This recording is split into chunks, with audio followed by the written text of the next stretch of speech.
Jika di perjanjian lama Allah perkenalkan dirinya dengan nama YHWH atau aku adalah aku, maka di perjanjian baru Yesus Sang Tuhan itu perkenalkan dirinya sebagai yang awal dan yang akhir. Kali ini saya akan memulai pembahasan tentang konsep Trinitas lanjutan bagian ketiga. Saya berharap semuanya telah mengikuti konten kedua pendalaman tentang Trinitas ya. Jika Allah sendiri ketika berfirman menggunakan kata ganti Allah bentuk tunggal, dan orang Israel pun dan orang-orang yang tinggal bersama-sama dengan orang Israel pun mengenal Allah sebagai Allah yang satu, sehingga ketika berdoa menyebut Allah gunakan kata ganti bentuk tunggal. Bahkan Allah sendiri ketika perkenalkan namanya kepada orang Israel, orang percaya, melalui Musa menggunakan kata ganti bentuk tunggal. Maka jangan lagi menafsirkan secara sepihak bahwa Allah orang Kristen ada tiga ya. Bahkan dalam konteks Indonesia, Allah orang Kristen itu juga Allah yang esa. Jadi tidak bertentangan dengan Pancasila, terutama sila pertama ketuhanan yang Maha Esa. Nah, bagian ketiga akan saya lanjutkan lagi ya. Karena selama ini belum ada yang menjelaskan alasan penggunaan kata ganti Allah bentuk jamak kita dalam kitab Kejadian, itu belum terjawab. Dan belum ada tulisan atau pengkhotbah yang menjelaskannya dengan tegas, sehingga sebagian orang yang belum mengenal kekristenan dengan benar mulai menduga-duga dan berkembang menjadi sebuah opini liar yang tidak benar. Nah, kemudian opini liar yang tidak benar tersebut semakin berkembang lagi menjadi semakin besar ketika Yesus mengatakan aku dan Bapa adalah satu. Kemudian Yesus juga menyebutkan Roh Kudus atau Roh kebenaran atau Roh Allah, yang dianggap oleh sebagian mereka menjadi pribadi Allah yang lain lagi. Akhirnya semuanya itu menjadi kombinasi dasar pemikiran yang membuat mereka menyimpulkan secara salah berdasarkan penafsiran yang sepihak bahwa Allah orang Kristen ada tiga. Sedangkan sebagian lainnya lagi menuduh Yesus sedang menghujat Allah, sebab Allah kan hanya ada satu. Tetapi kenapa Yesus terlalu berani menyamakan dirinya dengan Allah? Kemudian dugaan mereka tentang Allah ada tiga menjadi semakin kuat ketika Yesus perintahkan kepada murid-murid untuk membaptis orang percaya dengan nama Bapa, Anak, dan Roh Kudus. Sepintas semua dugaan mereka terlihat masuk akal, tetapi sebenarnya sesat. Semuanya itu terjadi karena mereka telah menafsirkannya secara sepihak tanpa pewahyuan dari Roh Kudus. Mereka telah menganggap penggunaan kata ganti Allah bentuk jamak kita, perkataan Yesus yang menyamakannya diri dengan Allah, dan perintah untuk membaptis orang percaya gunakan nama Bapa, Anak, dan Roh Kudus menjadi Allah ada tiga, yaitu Allah, Yesus, dan Roh Kudus. Hal ini merupakan rasionalisasi Allah dengan cara salah dan tidak mengandung kebenaran sama sekali, sehingga menjadi sesat. Allah itu bukan materi, sehingga bisa dihitung 1 tambah 1 tambah 1 tambah 1 dan seterusnya. Karena Allah itu roh, bisa berada di mana saja dan melakukan semua hal dalam waktu bersamaan. Tetapi semua pertanyaan mereka kemudian terjawab setelah jauh hari Yesus naik ke surga dan mengirimkan Roh Kudus. Dia menyatakan dirinya kepada Yohanes di Pulau Patmos sebagai yang awal dan yang akhir, yang mengandung pengertian bahwa Yesus adalah penyebab segala sesuatu dan menjadi tujuan akhir dari segala sesuatu, alias kekal dan tidak berakhir.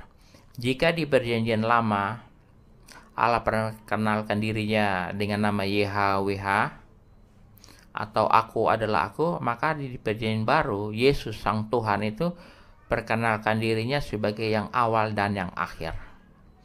Melalui pernyataan dirinya kepada Yohanes sebagai yang awal dan yang akhir, memberikan bukti bahwa Allah itu setia Dan karena sejak perjanjian lama telah ada dan perkenalkan namanya kepada Musa sebagai YHWH. Tetapi kemudian dalam perjanjian baru memperkenalkan dirinya lagi sebagai yang awal dan yang akhir. Karena itu maka kita hanya boleh menjadikan nama yang berasal dari Allah sendiri, yang keluar dari mulut Allah sendiri sebagai dasar untuk mengenal Allah dengan benar, sehingga terhindar dari penafsiran sepihak Allah. Orang Kristen ada 3. Ada beberapa ayat dalam perjanjian baru ketika Yesus perkenalkan dirinya sebagai yang awal dan yang akhir. Saya hanya membacakan satunya saja ya, untuk mewakili. Ayat lainnya bisa dibaca di layar. Wahyu 2 ayat 8. Inilah firman dari yang awal dan yang akhir, yang telah mati dan hidup kembali. Ya. Wahyu 22 ayat 13. Aku adalah Alfa dan Omega, yang pertama dan yang terkemudian, yang awal dan yang akhir. Jelas ya. Akhirnya tersingkap sebuah kebenaran bahwa Yesus yang tertulis dalam perjanjian baru adalah Allah yang sama dengan terdapat juga dalam perjanjian lama. Atau Allah yang berada dalam perjanjian lama dan kemudian menjelma menjadi manusia yang bernama Yesus Kristus adalah oknum yang sama. Sekalipun Allah telah menjadi manusia bernama Yesus, tetapi dia tetap tidak terpisahkan dengan keilahiannya sama sekali. Bukan tanpa alasan, Yesus juga memiliki gelar sebagai anak manusia dan anak Allah sekaligus.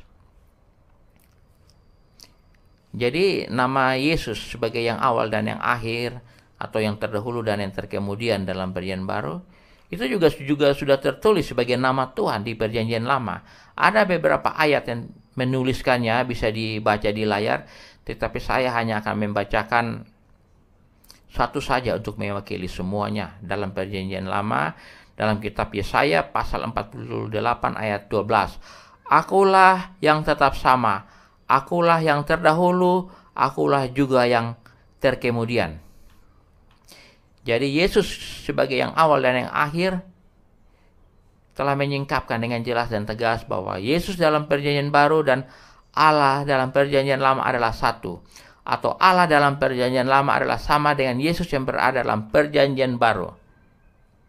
Tetapi sebagian mereka yang masih tetap berpegang pada rasionalisasi Allah dengan cara yang salah, kemudian semakin berkembang menjadi pengajaran sesat yang meragukan ketuhanan Yesus dengan menganggap Yesus adalah ciptaan Allah juga.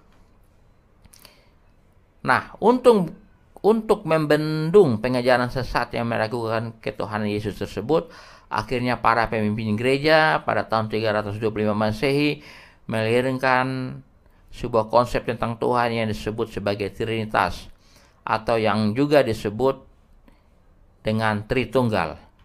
Tetapi Trinitas bukan nama Tuhan dan tidak tertulis dalam Alkitab, tetapi hanya sebuah konsep tentang Tuhan yang dirasionalisasi melalui pimpinan Roh Kudus untuk menerima fakta bahwa Allah, Yesus Kristus, dan Roh Kudus sebagai satu, bukan tiga.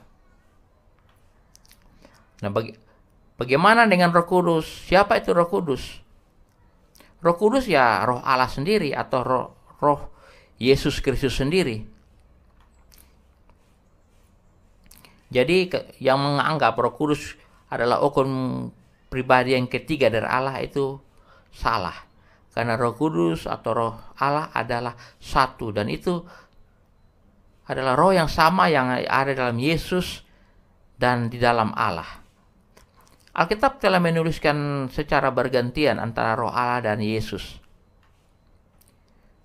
Di Matius pasal 12 ayat 28 menuliskan Roh Allah. Sedangkan Lukas 12 pasal 12 ayat 12 menuliskan Roh Kudus. Kemudian Kisah Para Rasul pasal 16 ayat 7 menuliskan Roh Yesus. Kemudian lagi Filipi pasal 1 ayat 19 menuliskan Roh Yesus Kristus. Jadi pandangan yang meragukan ketuhanan Yesus adalah pandangan yang salah, karena bukan bersumber dari pengenalan Allah yang benar. Sedangkan pandangan lainnya yang mengira Allah ada tiga merupakan kesimpulan yang salah juga. Karena itu mereka sedang berusaha merasionalisasi Allah tanpa pimpinan Roh Kudus, sehingga menjadi pandangan yang sesat. Sudah tentu kita tidak dapat merasionalisasi Tuhan yang tidak terbatas dan yang sempurna tersebut menggunakan keterbatasan manusia yang tidak sempurna dan terbatas ini. Rasionalisasi Allah yang tepat dan benar hanya akan terjadi jika Allah sendiri yang mewahyukan dirinya kepada manusia dengan cara yang bisa dimengerti oleh manusia. Allah mampu melakukannya karena Dia tidak terbatas dan sempurna.